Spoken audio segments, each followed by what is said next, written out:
नमस्कार दोस्तों, आप सभी का स्वागत है हमारे YouTube channel BCS basic physics में। और आज की इस वीडियो में हम कक्षा 11 का एक टॉपिक लेकर चल रहे हैं, केपलर के द्वितीय नियम की व्युत्पत्ति।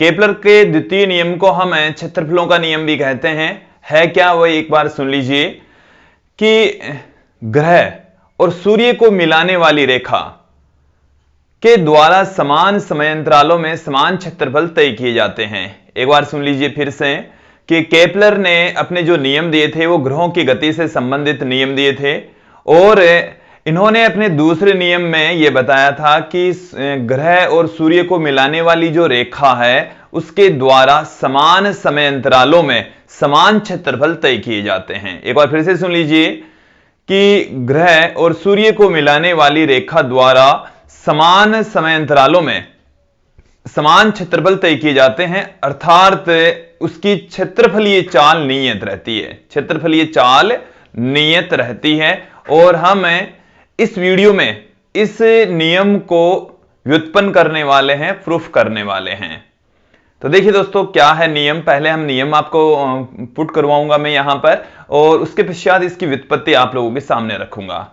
हम आपको बता दें कि जो केपलर का पहला नियम है वो ये है कि कोई भी जो ग्रह है वो सूर्य के चारों ओर दीर्घवृत्ताकार पथ में चक्कर लगाता है।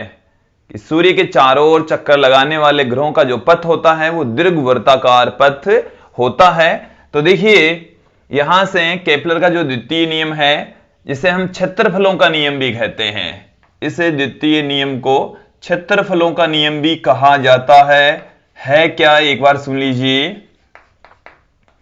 क्षेत्रफलों का नियम, इस नियम के अनुसार इस नियम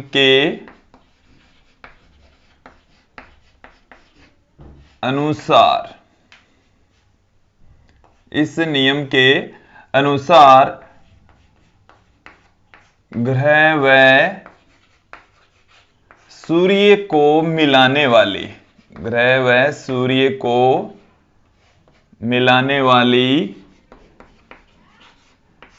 रेखा द्वारा समान समयांतरालों में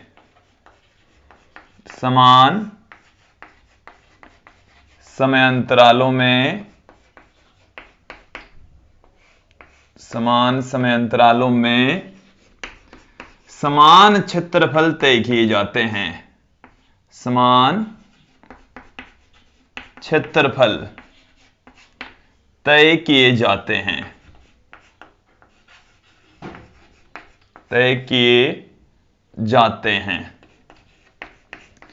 समान समयांतरालों में तय किए गए जो क्षेत्रफल होते हैं वो समान होते हैं। तो ये है द्वितीय नियम। इसकी अब हम यहां पर व्युत्पत्ति देखेंगे। देखिए क्या है, हम यहां पर कंसीडर कर लेते हैं कि हमारे पास में कोई ग्रह है, और वो जो ग्रह है वो सूर्य के चारों ओर दीर्घवृत्ताकार कक्षा में चक्कर लगा रहा है। जैसे हमने यहां पर ये कंसीडर कर लिया कि ये सूर्य है, और यहां पर कोई ग्रह है, वो उसका प्रारंभिक बिंदु P1 मान लें। थोड़ी देर पश्चात वो बिंदु P2 पर पहुंच जाता है। ग्रह का जो द्रव्यमान है वो स्मॉल m हम लेकर चलेंगे, और इसकी जो औसत त्रिज्या है वो यहां से यहां तक की जो डिस्टेंस है वो हम स्मॉल r के इक्वल लेकर चलेंगे। इसको मैं नाम दे देता हूं s। एक बार इस डायग्राम को देख लीजिए। ये हमारे पास में उपग्रह का पथ है, ग्रह ही है यहां पर। ये ग्रह का पथ है जो कि दीर्घवृत्ताकार पथ है। ये हम पहले नियम से ही जानते हैं। हम यहां पर देख रहे हैं कि जो ग्रह है जब वो सूर्य के चारों ओर चक्कर लगाता है तो उसकी जो क्षेत्रफलीय चाल है वो नियत रहती है, कांस्टेंट रहती है। और ये ग्रह है, और इस ग्रह और सूर्य को मिलाने वाली ये रेखा है। इस रेखा के द्वारा समान समयांतरालों में समान क्षेत्रफल तय किए जाते हैं, और यही है क्षेत्रफलों का नियम। इसको प्रूफ करने के लिए हमने एक ग्रह ले लिया स्मॉल m द्रव्यमान का, और यहां पर हम इसकी जो डिस्टेंस है सूर्य से वो स्मॉल r लेकर चल रहे हैं, और हम मान लेते हैं कि डेल्टा t समय के अंदर जो ग्रह है वो P1 से P2 पर पहुंच जाता है, तो सूर्य पर जो अंतरित कोण है वो हम डेल्टा थीटा कंसीडर कर लेते हैं कि यहां पर जो कोण बना है वो है डेल्टा थीटा। तो देखिए दोस्तों क्या है, माना स्मॉल m द्रव्यमान का कोई ग्रह सूर्य के चारों ओर दीर्घवृत्ताकार पथ पर ओमेगा कोणीय वेग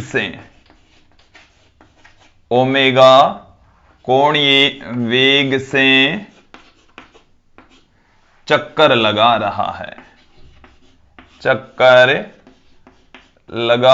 है, ओमेगा कोणीय वेग से चक्कर लगा रहा है। यहां पर हम देखेंगे कि इस ग्रह के द्वारा कितना क्षेत्रफल तय किया जाता है। हम यहां पर कंसीडर कर लेते हैं कि डेल्टा टी समय में जो ग्रह है वो बिंदु P1 से P2 पर पहुंच जाता है, तो सूर्य पर जो अंतरित कोण है वो डेल्टा थीटा है। माना डेल्टा टी समय में ग्रह बिंदु P1 से P2 पर पहुंच जाता है, P1 से P2 पर पहुंच जाता है, तो इस दौरान सूर्य पर अंतरित कोण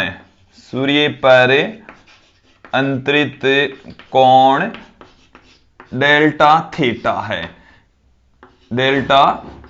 एक बार देख लेंगे कि जो ग्रह है वो यहां से यहां तक पहुंच रहा है, तो सूर्य पर जो अंतरित कोण है वो डेल्टा थीटा है। इसकी जो डिस्टेंस है वो स्मॉल r है। अब यहां पर हम देखेंगे कि सूर्य और इस ग्रह को मिलाने वाली रेखा के द्वारा डेल्टा टी समय में कितना क्षेत्रफल घेरा जाता है, तो वो जो क्षेत्रफल है वो है S P1 से P2 तक। S P1 P2 ये हमारे पास में एक वृत्तखंड बन रहा है, और इसका क्षेत्रफल हमें यहां पर फाइंड आउट करना है। देखिए डेल्टा टी समय में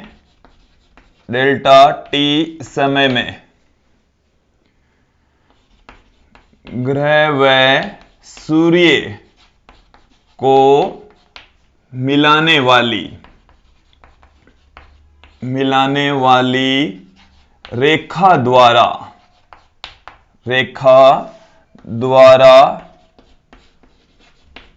घेरा गया क्षेत्रफल, तो घेरा गया जो क्षेत्रफल है वो देखिए उसको हम डेल्टा ए से पुट कर रहे हैं क्षेत्रफल, और डेल्टा ए की वैल्यू किसके तुल्य होगी, देखिए एस P1 P2। एस ये है, यहां से ये ग्रह और सूर्य को मिलाने वाली रेखा है, ये यहां से घूमकर यहां तक आ जाएगी, या ऐसे घूम रही है, तो इसके द्वारा जो क्षेत्रफल बनाया जा रहा है वो एस P1 P2 होगा, ये वाला क्षेत्रफल होगा। तो यहां से इसको हम पुट कर दें, क्षेत्रफल एस P1 P2, क्षेत्रफल एस P1 P2 हमारे पास में आ गया। इस क्षेत्रफल को हम किस तरीके से फाइंड आउट कर सकते हैं वो देखिए, यहां से देखेंगे आप लोग कि ये हमारे पास में लगभग इसको हम एक ट्राइंगल मान सकते हैं, त्रिभुज मान सकते हैं। ये हालांकि एकदम सीधी रेखा नहीं है, बट इसको हम लगभग सीधी रेखा मान लें तो देखिए हमारे पास में क्या आ जाएगा। यदि हम इसको ट्राइंगल मान लें, ट्राइंगल कंसीडर कर लें, तो हमारे पास में इस का जो क्षेत्रफल है वो क्या आ जाएगा, 1/2 आधार गुणा ऊंचाई, आधार गुणा ऊंचाई, ये किसी भी ट्राइंगल का क्षेत्रफल होता है। तो यहां पर 1/2 आधार तो स्मॉल आर के इक्वल है, तो 1/2 स्मॉल आर आ गया। फिर इनटू में जो ऊंचाई है वो है P1 P2 के समथिंग हम कंसीडर कर सकते हैं। तो यहां पर ऊंचाई आ गई P1 P2। तो इस P1 P2 जो ऊंचाई है वो इस वृत्तखंड की इस चाप की लंबाई के तुल्य है। इसकी लंबाई हम इससे फाइंड आउट कर लेंगे। तो देखिए चित्र से कोण बराबर हम फॉर्मूला जानते हैं, चाप बट्टे में त्रिज्या, चाप बट्टे में त्रिज्या।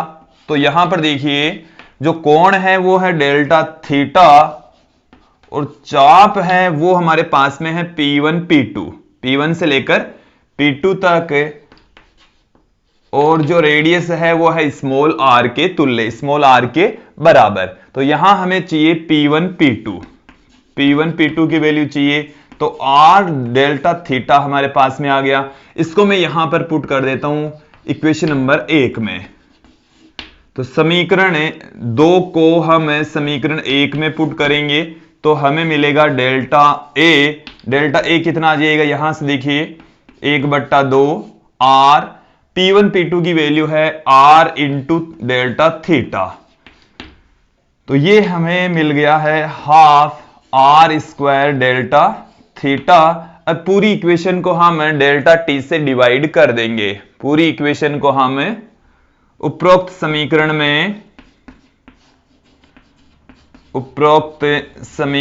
में डेल्टा टी का भाग देने पर, डेल्टा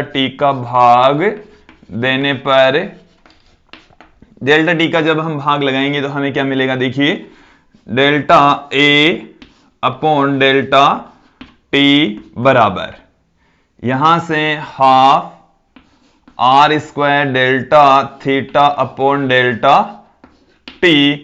और जब समय अति अल्प हो, जब जो डेल्टा टी है वो यदि बहुत छोटा होता है तो इसको हमें लिमिट लगाकर पुट कर देंगे।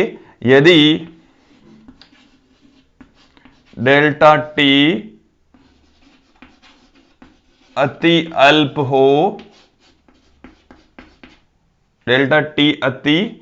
हो, that is delta T tends to zero, कि जो डेल्टा टी है वो शून्य की ओर अग्रसर है, बहुत ही छोटा है, शून्य की ओर जा रहा है। तो उस कंडीशन में इसको हम इस तरीके से लिख सकते हैं, लिमिट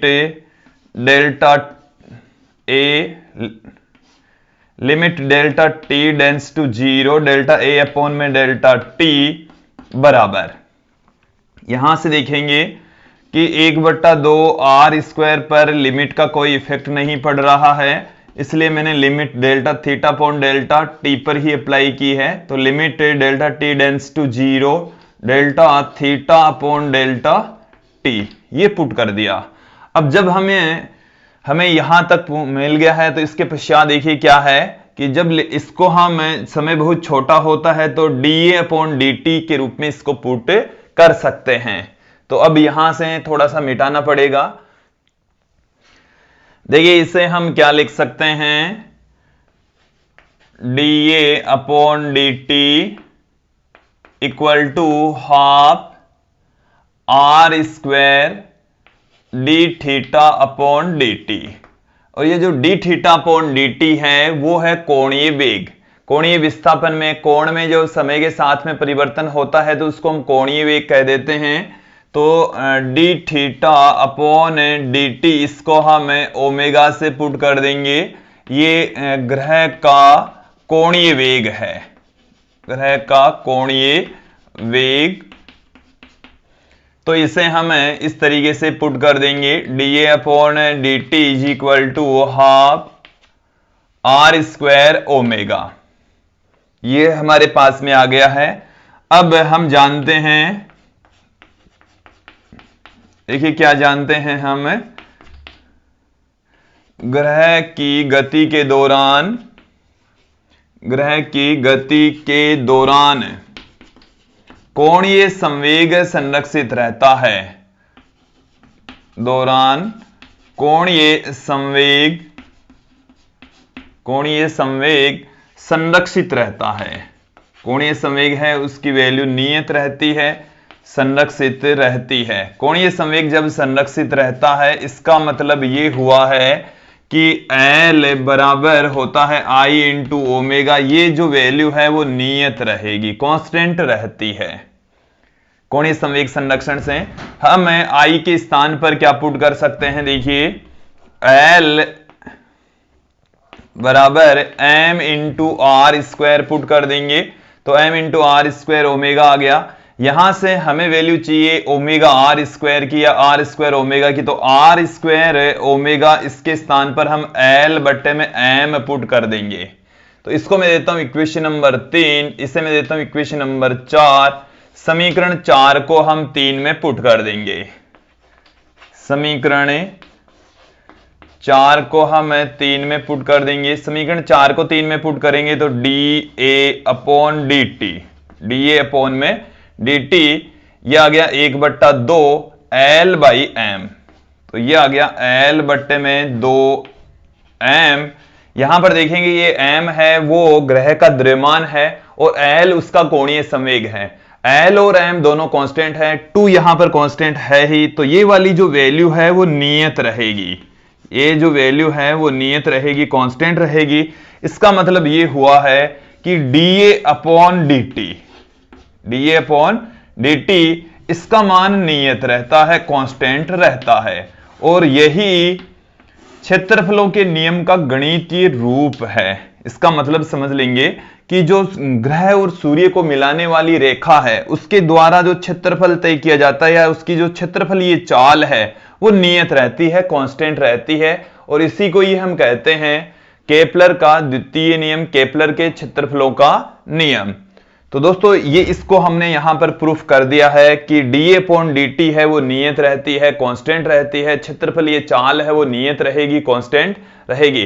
तो मुझे उम्मीद है आप लोगों को ये वीडियो अच्छे से समझ में आया होगा। आज के इस वीडियो के लिए इतना ही, धन्यवाद दोस्तों।